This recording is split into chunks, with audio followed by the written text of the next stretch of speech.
बिहार विधानसभा चुनाव के लिए बीजेपी ने अपने उम्मीदवारों की पहली सूची जारी कर दी है। इस लिस्ट में 71 उम्मीदवारों के नाम शामिल हैं। इनमें 9 महिला उम्मीदवारों पर बीजेपी ने भरोसा किया है। बीजेपी के 71 उम्मीदवारों की पहली लिस्ट में दोनों डिप्टी सीएम सम्राट चौधरी और विजय सिन्हा का नाम शामिल है। इसके अलावा कई मंत्रियों को भी टिकट दिया गया। उप मुख्यमंत्री सम्राट चौधरी को तारापुर, डिप्टी सीएम विजय कुमार सिन्हा को लखीसराय, मंगल पांडे को सीवान और नीतीश मिश्रा झंझारपुर सीट से चुनावी मैदान में उतरेंगे। इस लिस्ट में पहले चरण की 38 जबकि दूसरे की 33 सीटों पर प्रत्याशी उतारे गए।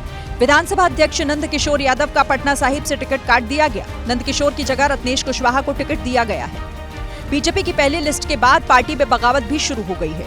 टिकट कटने के बाद पूर्व मंत्री रामप्रीत ने आरोप लगाया कि दलित होने की वजह से उनका टिकट काटा गया है। तो सबसे पहले तो मैं दलित हूँ। मुझे लगता है यदि आरक्षण नहीं हो तो भारतीय जनता पार्टी दलित को नहीं देगा।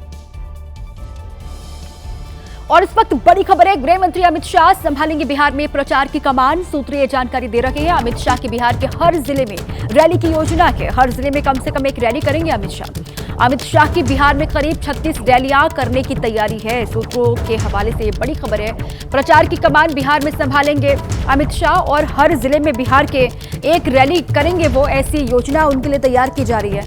और साथ ही बिहार में तकरीबन 36 रैलियां करने की उनकी पूरी तैयारी है।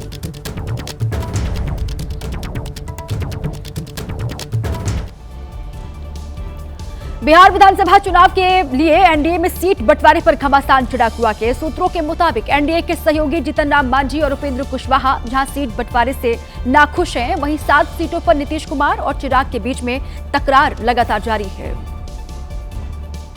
क्योंकि सूत्रों के मुताबिक चिराग पासवान की पार्टी को 7 सीटें बढ़ाकर 29 दिया गया और ये बढ़ी हुई सीटें नीतीश की पार्टी जेडीयू के कोटे से दी गई। और खबर है कि इसी बात से नीतीश कुमार खफा है। पार्टी के नेता केसी त्यागी ने भी इस पर नाराजगी जाहिर करते हुए गेंद बीजेपी के पाले में डाल दी। जहां तक एलजेपी का, हमका और उसकी कुशवाहा जी की पार्टी का सवाल है, उनका गठबंधन भारतीय जनता पार्टी के साथ है। वहीं इस बीच जेडीयू की सीटें चिराग के खाते में जाने की खबरों से जेडीयू नेताओं और कार्यकर्ताओं में भारी आक्रोश नजर आया और उन्होंने पटना स्थित जेडीयू ऑफिस में हंगामा किया। एक तरफ सीट बंटवारे को लेकर एनडीए के सहयोगी दलों में घमासान मचा हुआ है, वहीं दूसरी तरफ जेडीयू के कई विधायकों का टिकट कटने की आशंका है, जिसके बाद उन्होंने अपनी ही पार्टी के खिलाफ मोर्चा खोल दिया। जिनमें अपने बयानों को लेकर सुर्खियों में रहने वाले पार्टी के विधायक गोपाल मंडल भी शामिल रहे। टिकट कटने की आशंका के बीच वो पटना में सीएम नीतीश कुमार से मिलने पहुंचे, लेकिन जब उनकी मुलाकात नहीं हुई तो वो सीएम हाउस के बाहर ही धरने पर बैठ गए।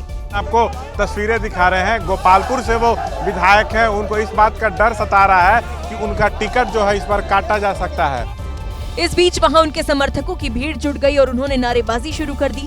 गोपाल मंडल जिंदाबाद, जिंदाबाद जिंदाबाद, गोपाल मंडल जिंदाबाद, जिंदाबाद। गोपाल मंडल ही नहीं, टिकट नहीं मिलने की आशंका के बीच कई दूसरे नेता भी सीएम आवास पहुंचे। एनडीए में सीटों पर जारी खींचतान के बीच केंद्रीय मंत्री गिरिराज सिंह ने इशारों ही इशारों में चिराग पासवान पर तंज कसा के। उन्होंने ये तंज चिराग पासवान के लोकसभा चुनाव 2024 में स्ट्राइक रेट की दावेदारी पर किया है। सोशल मीडिया में एक पोस्ट शेयर करते हुए गिरिराज सिंह ने लिखा कि मजबूत सीट लेकर स्ट्राइक रेट का झुनझुना बजा रहे हैं। आगे उन्होंने लिखा कि 2010 के बिहार चुनाव में एनडीए ने रचा था इतिहास। 243 में से 206 सीटें जीती। जेडीयू ने 141 में से 115 सीटें जीती। Strike rate 81%। बीजेपी ने 102 में से 91 सीटें जीती। Strike rate 89%। वहीं जेडीयू नेता केसी त्यागी ने चिराग की पार्टी के अच्छे स्ट्राइक रेट के पीछे मोदी और नीतीश कुमार की चमत्कारिक छवि को जिम्मेदार बताया। किसी एक घटक को इसका श्रेय देना वो ठीक नहीं। बिहार में उसी प्रकार से पूरे गठबंधन के नेता और चमत्कारी नेतृत्व नीतीश कुमार का। सवाल यह है कि क्या चिराग पासवान की स्ट्राइक रेट पर सीटें मांगने की वजह से एनडीए में खटास पड़ने लगी है। हालांकि घटक दल के नेता ये दावा करते दिखे कि सीट बंटवारे पर कोई अनबन नहीं है। बिहार से ही बड़ी खबर है। बिहार महागठबंधन में सीटों को लेकर सस्पेंस लगातार जारी है। मुकेश सहनी ने 8 सीटों पर बांटे सिंबल को रोक दिया है। सीटों के फाइनल नहीं होने की वजह से रोका गया है, ये बात सामने आ रही है। ये बड़ी खबर बिहार महागठबंधन से जुड़ी हुई है, जहां पर सीटों को लेकर सस्पेंस यहां भी लगातार जारी है। मुकेश सहनी ने 8 सीटों पर जो सिंबल बांटे गए थे उनको रोक दिया है।